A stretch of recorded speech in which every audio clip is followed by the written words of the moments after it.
Oh yeah, absolutely. And we'll get pictures with you guys and stuff like that too to be able to send. But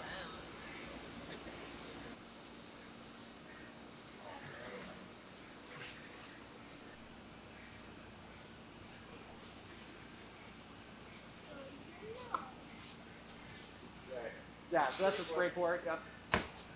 Honestly, that's one of my favorite new features that we have because you don't have to store anything on the roof. It fills through your standard tank system and just really accessible. So hopefully that was something to your liking. Oh, it is. I'm so glad that that ended up working out. Yeah, so if you guys want, what I can do is if you guys want to come on this side, and then I can go on the other side, and I can do kind of just a full walkthrough of the different features and benefits. Sure. Let's do it. And this comes out, right? It does, yep.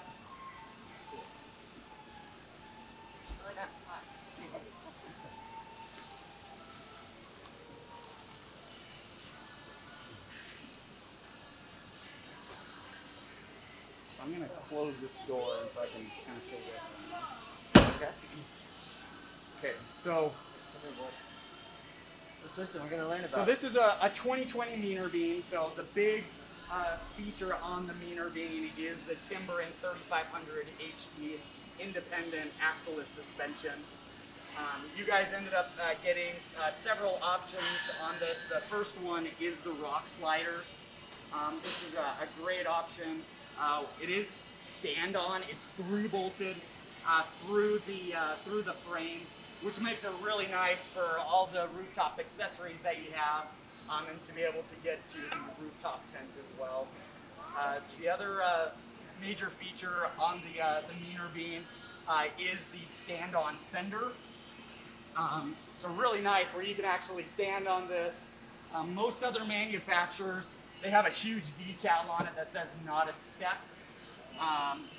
It's through bolted and there's a nice backer plate inside of the trailer to be able to see that. The door feature, it has a door stop on it, so on a windy day, it's just going to catch here on the side. The door is actually a very unique system to beam trailer because we have the 5-foot tall sidewall. We were able to actually make a taller door. Most manufacturers' doors, they're curved along the top and the bottom, but what we ended up doing is we put a flat threshold where you can actually sit down right here. So it actually is a seat, where other manufacturers, because it's curved along the top right here, it's really not very comfortable to be able to sit on it, but that makes it really nice. And then paired with the rock sliders, you can put your feet up right here. Makes it really nice. The door system, it's a 2-part door system. So you have the screen door that opens up right here.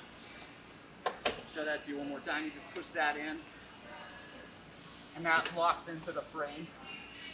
So really nice with the meaner beam. It does have the 2 side operable windows. So once you open up that window and have the screens open, you can have a lot of natural cross breeze coming into the trailer. The window is a porthole, and so it just has a closure right here that opens up. It has a little door that slides open so you can access the latch. And so you've got a latch here, and then this is the deadbolt to be able to latch on the inside. And so what I'm going to do is I'm going to go on the other side, and then I'll show you guys. You guys can kind of peek in, and I can show you the interior features. You're kind of familiar with it, but it's a bird catch latch. So you just put your finger in, and then you open those up. The center section has the Trofast system, and then the outer cabinets have the shelving system. And then this is our upper attic, and then the lower drawer system.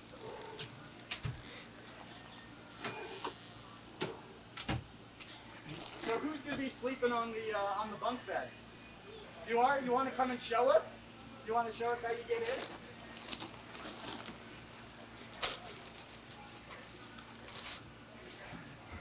Nice. And so you can see you still have plenty of room underneath to be able to lay down. Makes it really nice. It's a cot style, and so you've got plenty of room to be able to utilize that. So we do have a lot of people that will probably be using this for like pets, but it's also a good place to be able to store gear as well. So the way that it works, it has a little slot system that it just drops down in. And so the way you remove it is you just push up on these. So just like that. And then they compress down. You can drop that.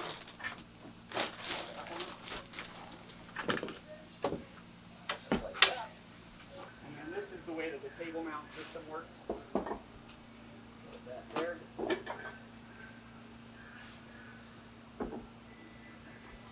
Just like that. And this swivels so that you can get in. Okay. And then just gives you a really nice spot to be able to sit. And then this is offset. So what it does is it brings it a little bit closer or further away. So we did that so for people that want to put like an iPad or a laptop, it's a little bit further away so you can for your viewing pleasure. So really cool setup. It is. Re- re- We got it. really nice because you do have that extra overhead space where you have enough room to be able to sit down Right. and be able to work really nice. Any questions about this? No, that's awesome. Pretty self-explanatory.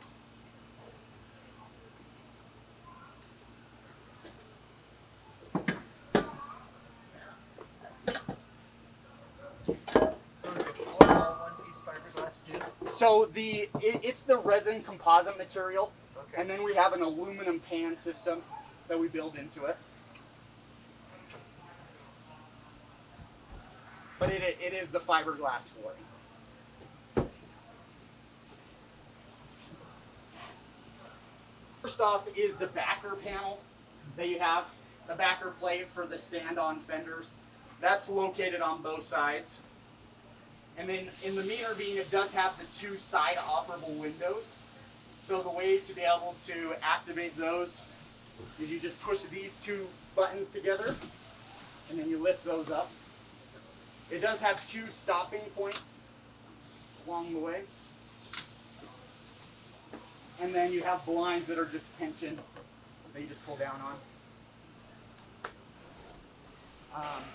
You do have a bubble level here. So when you offload, you'll just want to make sure that you're centered there. You have the front storage lockers. They're just mirrored on both sides. It's a T-latch. We've got keys in here for you. And you've got the 3-hook system here.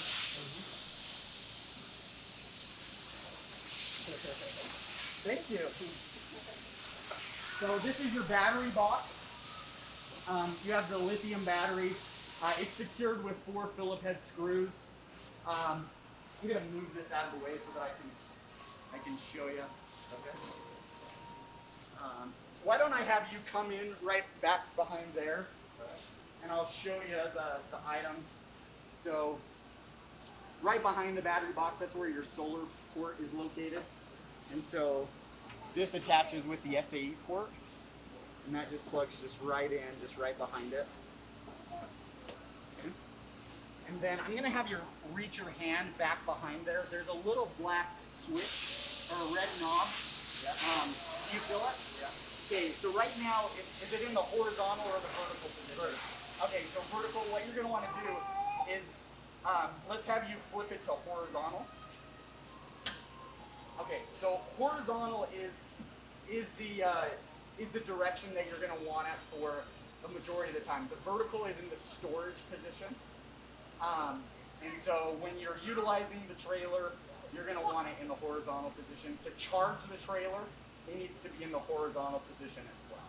Okay.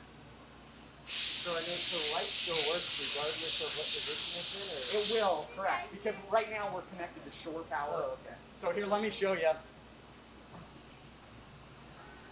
So if we unplug this and then flip that to the vertical position.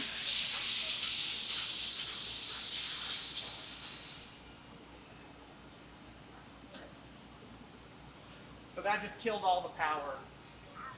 So you use that when you're in storage, and that kills all the parasitic drain of the battery to the trailer. So if we flip it to the horizontal, and then if we plug in shore power here, this is what's going to charge the battery system. So the other benefit of shore power, again, it does charge the battery system, but what it will also do is it will activate the 110 outlets underneath in the cabin, and then also the ones that are in the galley as well. Does it charge through the 7-pin connector too? So it will maintain the battery level through the 7-pin. We tell people it maintains, but it really depends on the alternator of your vehicle. But you should expect a maintaining charge. Do I need to have it in any position? So in the horizontal position. The horizontal. Yeah. So really the only time that it's in the vertical position is when it's in storage. But just to reiterate what I was saying is that in the vertical position, it is not charging. It's not charging the battery system. Okay. So it has to be in the horizontal. Cool. Solar is really easy. I've already gone ahead and I've programmed it to the lithium battery. So at this point, really all it is just plug and play for you guys. The solar panel system is great. We have a nice case that it comes with as well. So this does have a 3-point leveling system. One is the foot at the front. So you'll use that bubble level to make sure that your pitch is correct. And then you'll use this. These are stabilizers. Okay. So these aren't lifts, but these go all the way down. So if you are uneven side to side, we do recommend having leveling blocks to be able to put your tires up a little bit higher. This is your drain port right here. Yep. And so this is where you would connect like a 2 or a 3 foot garden hose. We typically use like a 5-gallon Home Depot bucket to be able to collect the gray water. Okay. And then you had a question about the exhaust. This is the exhaust for the heater. Okay. Cool. Yeah. And so I'll show you the spray port. It's going to pressurize 2 lines. It's going to pressurize the faucet line and the spray port line. So with this, who wants to get wet? So when I first did this, this was on, and so it's spraying all over the place. Really easy. All you do is you just put this right here, and then automatically it's going to pressurize, and then you can see. Wow. So it's a really slick system. And then you will have just some pressure coming back up off of it. Okay. But really cool. Yeah. And then when you do get an on-demand hot water system, you'll just undo that and then do the quick connect fitting to that. So really nice system there.